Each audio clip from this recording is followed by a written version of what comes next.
Buenos días muchachos, el tema correspondiente al día de hoy es la disteria, la amigdalitis aguda y crónica. Estará estructurado de la siguiente manera. Hablaremos sobre la disteria, los signos y síntomas, su clasificación, la prevención y tratamiento. Hablaremos sobre la amigdalitis, su epidemiología, clasificación, las complicaciones, la amigdalitis crónica y su importancia odontológica. Como introducción tenemos, el término de amigdalitis engloba de manera inespecífica la inflamación de la orofaringe y de las formaciones linfoides de la orofaringe, las tónsilas o amígdalas palatinas. ¿Qué quiere decir esto? Que la enfermedad de la amigdalitis no solamente va a afectar a la parte de las amígdalas, sino que también afecta a todas esas estructuras circundantes a ella, como cuáles, la pared posterior de la faringe, los pilares amigdalinos, la úvula, ¿sí? Uno de sus signos o síntomas característicos principales es la odinofagia.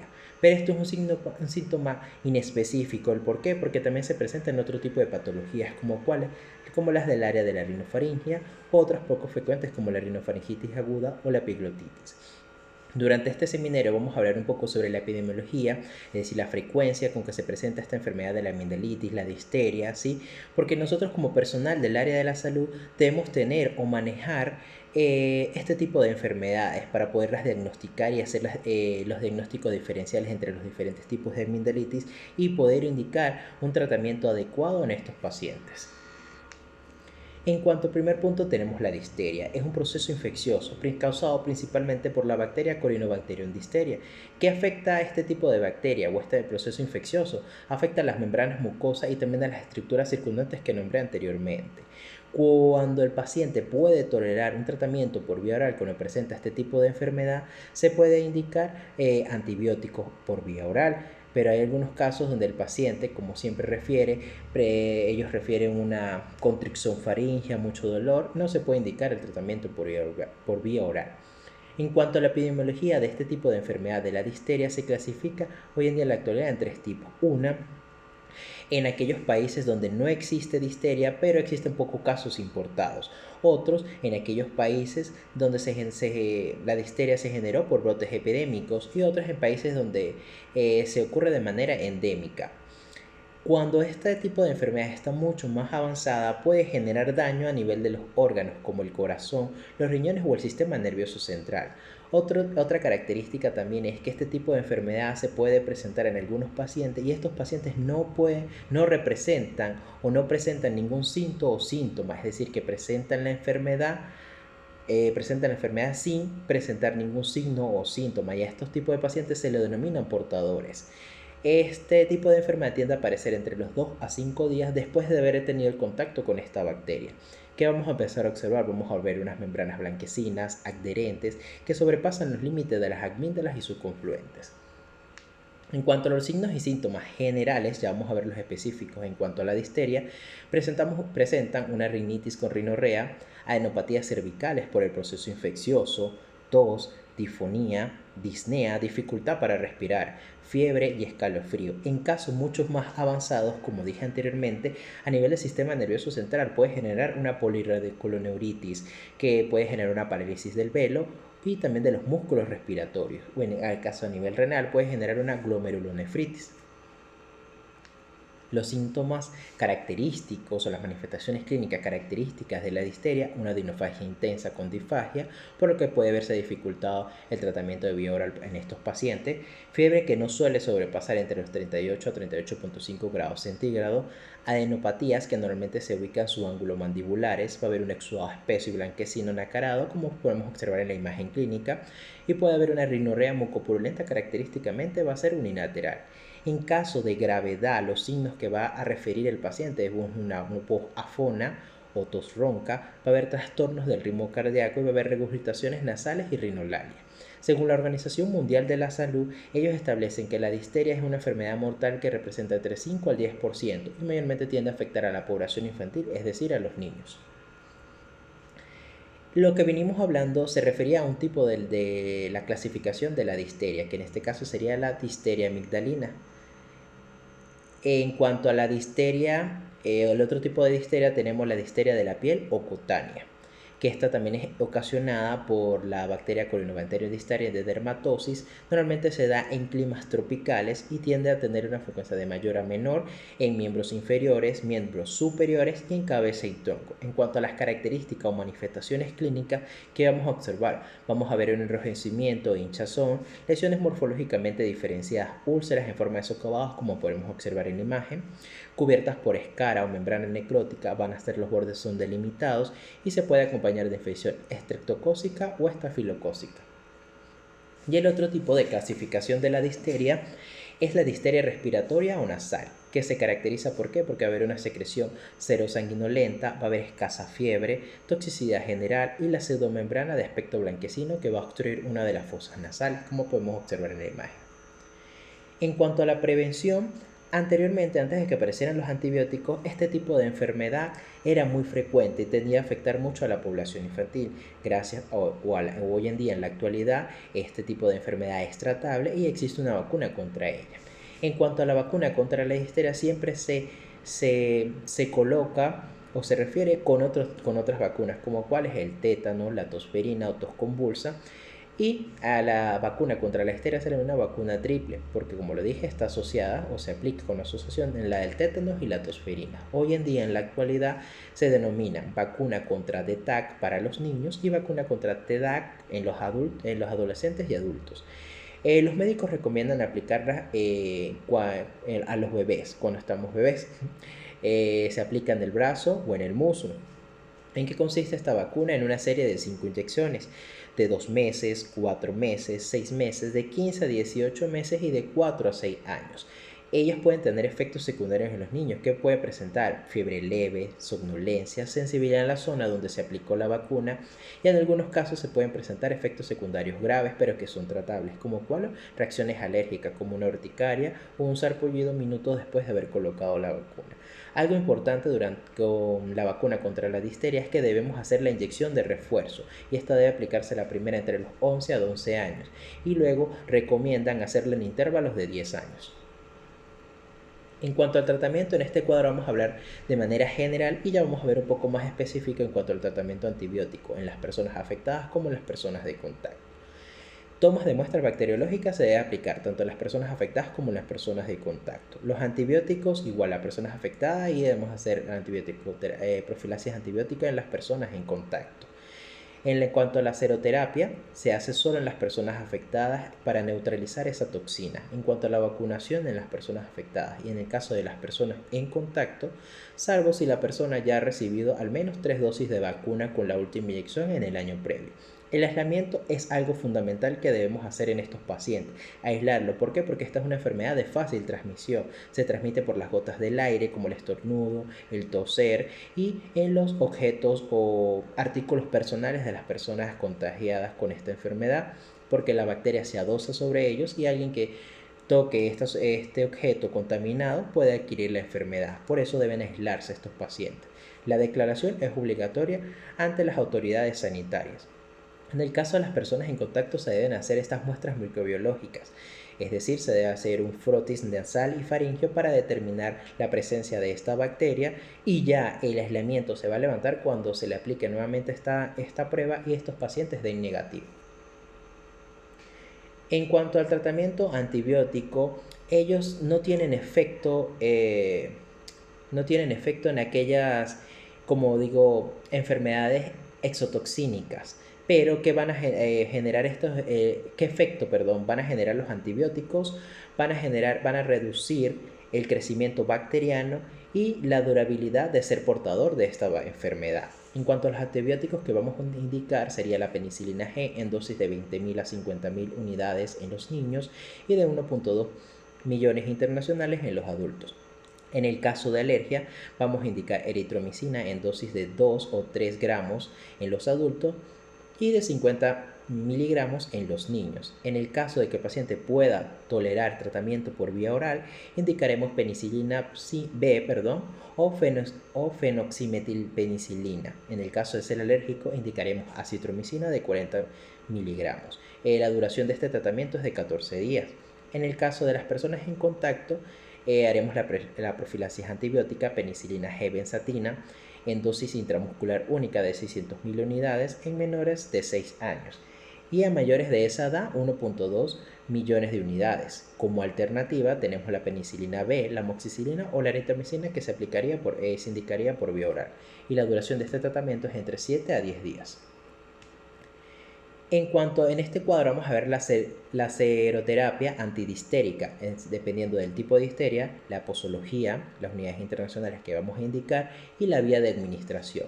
En el caso de una afectación nasal, la posología sería de 10.000 a 20.000 unidades internacionales y su vía de administración sería intramuscular. En cuanto a afectación amigdalina es de 15.000 a 25.000 unidades internacionales y vía intramuscular o intravenosa. En cuanto a afectaciones faringolaringia, de 20.000 a 40.000 unidades internacionales intramuscular o intravenosa. Afectaciones más complejas de 40.000 a 60.000 intravenosa. Disteria grave entre 40.000 a 100.000 unidades internacionales intravenosa e intramuscular. Y afectación cutánea de 20.000 a 40.000 su vía de administración intramuscular. Ahora vamos a hablar un poco sobre las amigdalitis. Las amigdalitis, denominada también angina, palabra que viene del latín angere, que los pacientes que acudan a la clínica van a manifestar o expresar una sensación de constricción faríngea. Normalmente la amigdalitis está afectada directamente por las bacterias de la cavidad bucal o indirectamente por los diversos funciones del organismo, las diferentes funciones del organismo. El origen de la amigdalitis puede ser de dos tipos, bacteriano o virídica, generalmente es por Streptococcus, y estas se diferencian por pruebas analíticas. Según la Academia Americana de Otorrinolaringología o de Cirugía de Cabeza y Cuello, establecen que la amigdalitis o la designan como una inflamación aguda de origen viral o bacteriano, de las amígdalas palatinas o de la mucosa faríngea.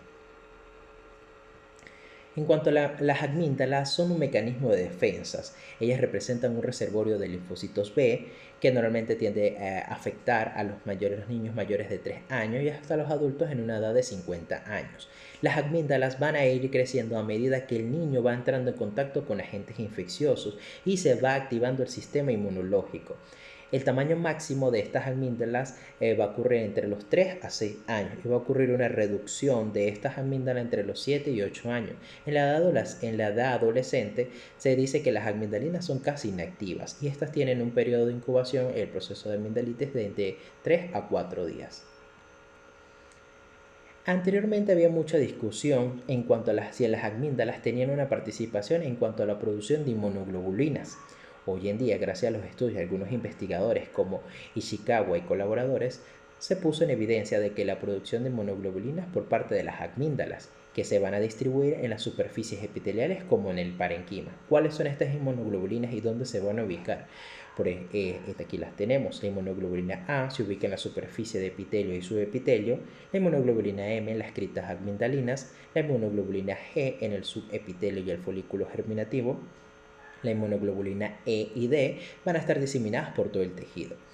En cuanto a cómo vamos a diferenciar nosotros las amígdalas, porque estas están recubiertas por un epitelio superficial pluriestratificado y que contienen entre 10 y 20 imaginaciones o criptas, que estas forman el verdadero sistema críptico y que tienen una función importante, estas imaginaciones o criptas, porque participan en la captación de los antígenos. Y en cuanto a las amígdalas, tienen también una participación importante en la inmunidad humoral. Aquí podemos observar en estas imágenes clínicas dos casos, el de la amigdalitis y la disteria, donde vemos la disteria, esa capa, esa pseudomembrana, ¿verdad? Ubicada unilateral, y en el caso de la amigdalitis, esa inflamación, esa zona enrojecida y algunas zonas blanquecinas. En cuanto a la amigdalitis aguda, sus datos epidemiológicos, es una enfermedad muy frecuente en la práctica diaria. El número anual de consultas por este cuadro es de alrededor de 9 millones en Francia y de 40 millones en Estados Unidos. Según la literatura consultada, supone el 1.3 de cada 100 consultas y representan el 20% de las bajas laborales de los adultos. Estas se clasifican en virídicas y bacterianas. En el caso tienden a afectar a niños mayores de 3 años y tienen un pico de frecuencia entre los 5 a 15 años. En cuanto a los datos epidemiológicos de amigdalitis virídica, suponen más del 50% de los casos. Tiende a afectar a la población infantil y adulta. La distribución de los diferentes tipos de virus que participan en este proceso de amigdalitis ya los vamos a ver porcentualmente, pero vamos a excluir el de la mononucleosis infecciosa porque es generada por un virus en específico que también lo vamos a ver más adelante. El herpes simple representa el 12.9%. El virus influencia el 5.2%, el Coxsackie el 3.9%, para influencia el 3.72%, el adenovirus el 2.7%, virus no identificado el 7.1%, asociación de dos virus el 2.3% y el virus de Epstein-Barr, que es el causante de la faringoamigdalitis de la mononucleosis infecciosa y representa el 7% de los casos. En cuanto a los datos epidemiológicos de amigdalitis bacterianas, representan entre el 10 y el 50%. También afecta a la población infantil y adulta y aquí se clasifican tres tipos. Una que es la estreptocócica, la amigdalitis estreptocócica hemolítica del grupo A. Está la amigdalitis estreptocócica hemolítica del grupo no A y la amigdalitis no estreptocócica. Como lo digo, el principal causante es el Streptococcus y la principal o la más frecuente es el Streptococcus hemolítico del grupo A, que tiende a afectar entre un 10 a 25% de amigdalitis en los adultos y un 25-40% en los casos infantiles. Se caracteriza ¿por qué? Porque se cura de manera espontánea entre 3 a 4 días, pero se pueden presentar algunas complicaciones post-estreptocócicas, como una glomerulonefritis aguda o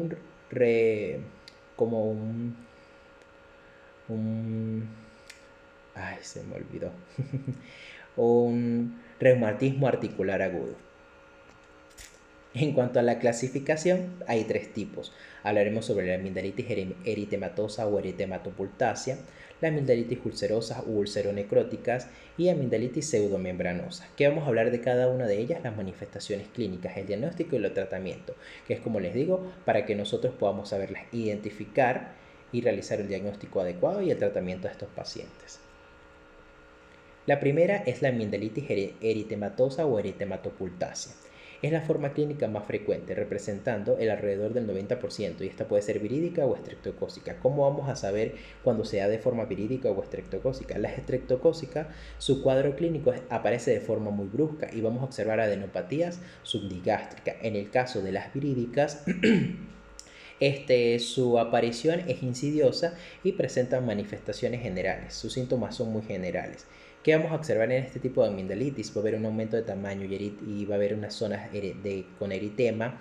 Estas zonas eritematosas se van a ver a nivel de la faringe posterior, paladar superior y úvula. Y en el caso de la eritematopulácea vamos a observar puntos blanquecinos cremosos en las amígdalas. En cuanto a los manifestaciones clínicas que se presentan en este tipo de amigdalitis, va a haber un dolor faríngeo, va a haber odinofagia, que es la dificultad para tragar, el dolor, va a haber astenia, debilitamiento del cuerpo, va a haber otalgia, que es dolor de oído repercutido a distancia, puede ser uni o bilateral, va a haber una sensación de opresión faríngea, va a haber disfagia.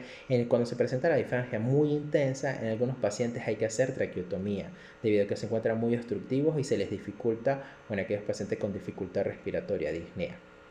Y se puede presentar fiebre, mayormente en la población infantil. En cuanto al diagnóstico, lo principal que debemos hacer cuando se nos presentan estos pacientes en la clínica es la anamnesis y la historia clínica. Luego nos vamos a la exploración física para determinar estas adenopatías satélites que se pueden ser uni o bilaterales. Normalmente lo vamos a hacer esta palpación a nivel de la zona yugulodigástrica. Mayormente son de origen infecciosos y estas adenopatías deben ser dolorosas al tacto, móviles y están bien delimitadas. Luego vamos a proceder el examen de la orofaringe para observar estas zonas eritematosas a nivel de las amígdalas y que vamos aquí a distinguir dos patologías, anginas rojas o anginas blancas. En el caso de anginas rojas, vamos a ver una mucosa orofaringea de color rojo intenso, reseca y presenta un aspecto edematoso o hipertrófico. Y en el caso de las anginas blancas, se aprecian placas blanquecinas, purulentas que recubren la superficie de las amígdalas palatinas. En cuanto al tratamiento, tenemos la penicilina B, se administrará en razón de 50.000 a 100.000 unidades internacionales en el niño y de 2 a 5 millones unidades internacionales en el adulto. Se va a administrar en 2 a 4 tomas y no debe haber variación en ella para generar la eficacia de este medicamento. Y la duración de este tratamiento es de 10 días. En el caso de que se use penicilina G, se puede administrar 1 millón de unidades internacionales de penicilina G retardada intramuscular durante 5 días o 1 millón de unidades internacionales cada 12 horas de penicilina G intramuscular, también durante 5 días. En los estudios realizados, la amoxicilina tiene una eficacia equivalente a la penicilina B en dosis de 50.000 miligramos en el niño y de 2 gramos en el adulto, en 2 tomas con una duración media de 6 días. En el caso de que el paciente sea alérgico a la penicilina, indicaremos los macrólidos como la claritromicina. En cuanto a las manifestaciones clínicas, ahora vamos a hablar sobre la amigdalitis ulcerosas o ulceronecróticas. También se va a presentar odinofagia, van a haber amígdalas edematosas y congestivas, pero el signo característico de este tipo de amigdalitis es la ulceración uni o bilateral. Estas úlceras que se van a presentar en las amígdalas van a estar recubiertas por un exudado blanquecino grisáceo. Estas pueden estar delimitadas o no y normalmente son malolientes, generan un olor muy fétido y fuerte en estos pacientes. En cuanto al diagnóstico, igual debemos hacer nuestra anamnesis, historia clínica del paciente, debemos hacer el diagnóstico etiológico, que ya lo vamos a ver ahorita un poco más adelante, debemos hacer la palpación cervical de todas las adenoides que se pueden observar, porque aquí su localización puede variar y puede variar también su tamaño. Debemos ver que no sean duras, porque ya estaríamos hablando de un proceso maligno. Normalmente estas se van a fijar en planos más profundos y, como les digo, estas tienen que ser móviles y dolorosas a la palpación. En cuanto a la etiología clásica de la angina ulceronecrótica, es la angina de Vincent o fuso espirilar y es una amigdalitis ulceronecrótica unilateral que se caracteriza por astenia, odinofagia y fiebre. A la exploración cervical aparece una adenopatía inflamatoria unilateral satélite. También debemos hacer, cuando estamos haciendo el examen de la orofaringe, debemos hacer la palpación de las amígdalas donde se sientan estas úlceras. ¿Por qué? Para determinar que estas sean blandas y sean móviles y sean elásticas, porque si son induradas ya estamos hablando de un signo maligno.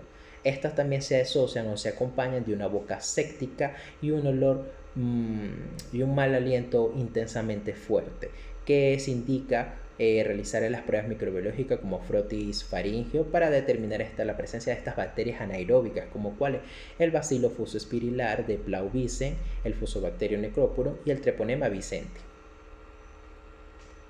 En cuanto a como complicación de la angina de Vincent, puede tener el llamado síndrome de Lemierre o tromboflebitis séptica de la yugular, con embolización séptica en el pulmón que se presenta en forma excepcional. El tratamiento indicado en estos pacientes es penicilina G o penicilina B. Puede utilizarse sola o combinadas con metronidazol. Otra causa de amigdalitis ulceronecrótica unilateral son el cáncer de amígdala o chancro sifilítico.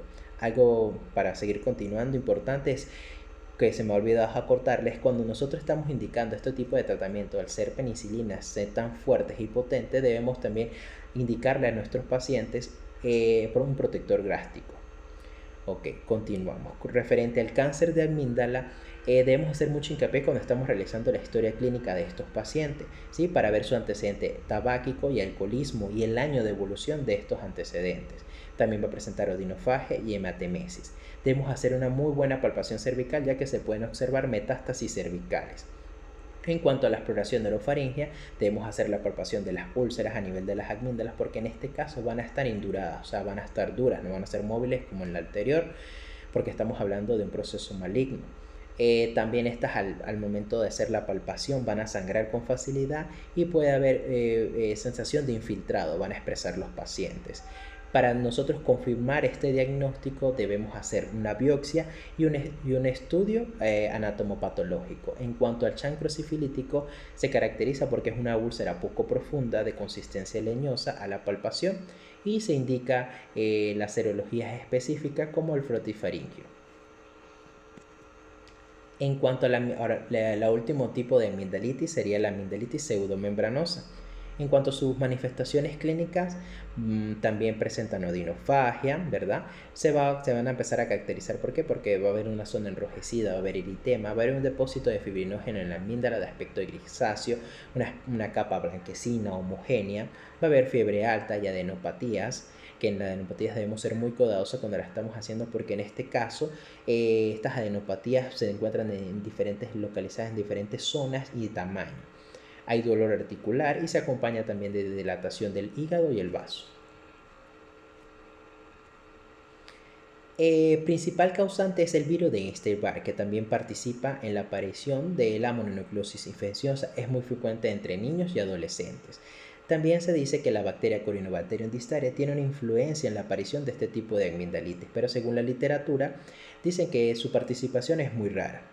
En cuanto a estas pseudomembranas, no se desprenden al tacto con el depresor, o sea, son de fácil desprender. Cuando estamos realizando para desprenderlas, no la podemos, lo que genera mucho malestar y dolor en los pacientes. Y esto siempre se tiende a acompañar con una rinorrea mucopurulenta.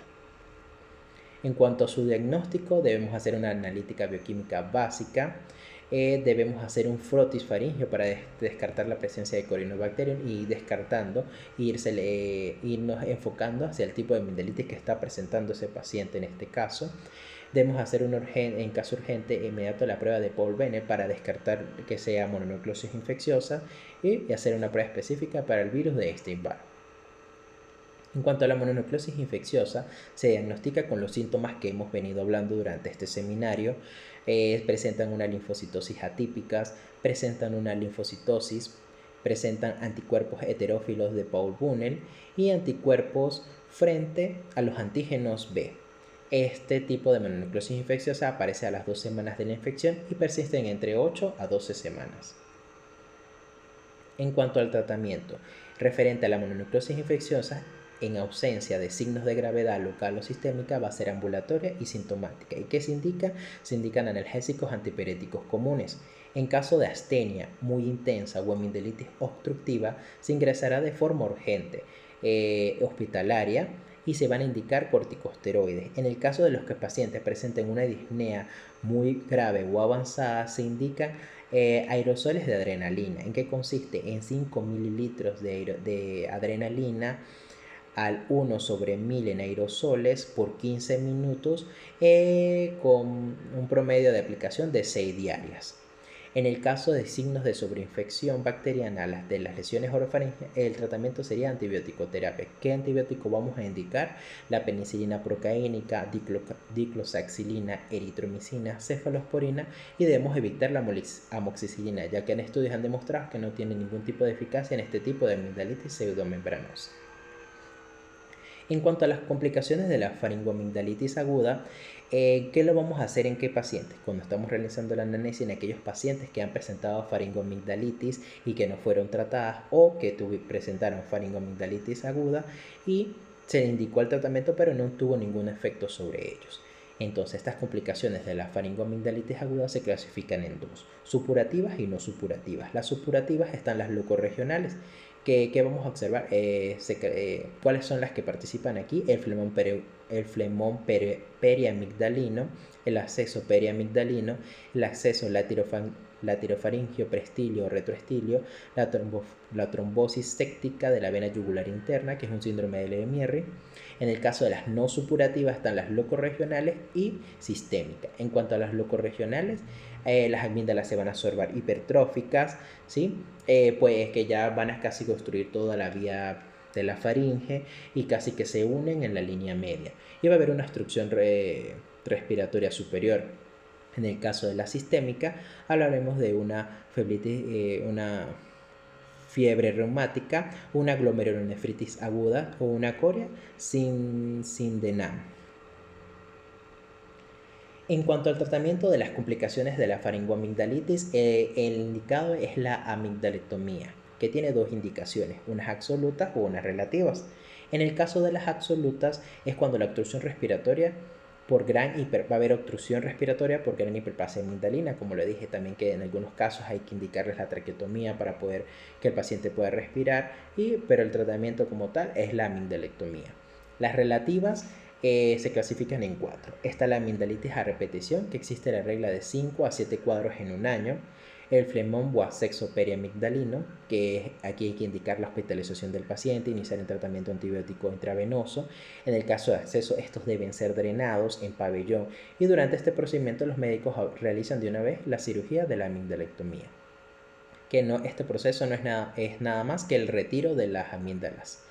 En caso de halitosis, debido a que Hay pacientes que presentan con mucha frecuencia esta enfermedad infecciosa, generan un acúmulo de residuos bacterianos, de alimentos, y tienen un olor intenso, muy fétido, muy frecuente. Entonces, el tratamiento indicado es la amigdalectomía. En el caso de convulsiones febriles, también debido a esa frecuencia de esta enfermedad y a este síntoma febril, pues también se le indica la amigdalectomía. Ahora vamos a hablar un poco sobre la amigdalitis crónica. Es una condición en que las infecciones virales o bacterianas recurrentes de las amigdalitis conducen a constante inflamación y dolor. Es como venía diciendo anteriormente, en aquellos pacientes que presentan con mucha frecuencia este proceso infeccioso. Y ahorita vamos a ver la frecuencia para indicar o clasificarla como una amigdalitis crónica. Esta no solamente se limita a la pared de las criptas, afecta por entero a todas las estructuras que nombré anteriormente, llámese la pared faríngea, los pilares amigdalinos, la úvula y las amígdalas. Tiende a afectar a cualquier población, infantil, adulta y adolescente. La diferencia con la amigdalitis aguda es la clínica, es porque este tipo de amigdalitis crónica tiende a extenderse a más de 14 días.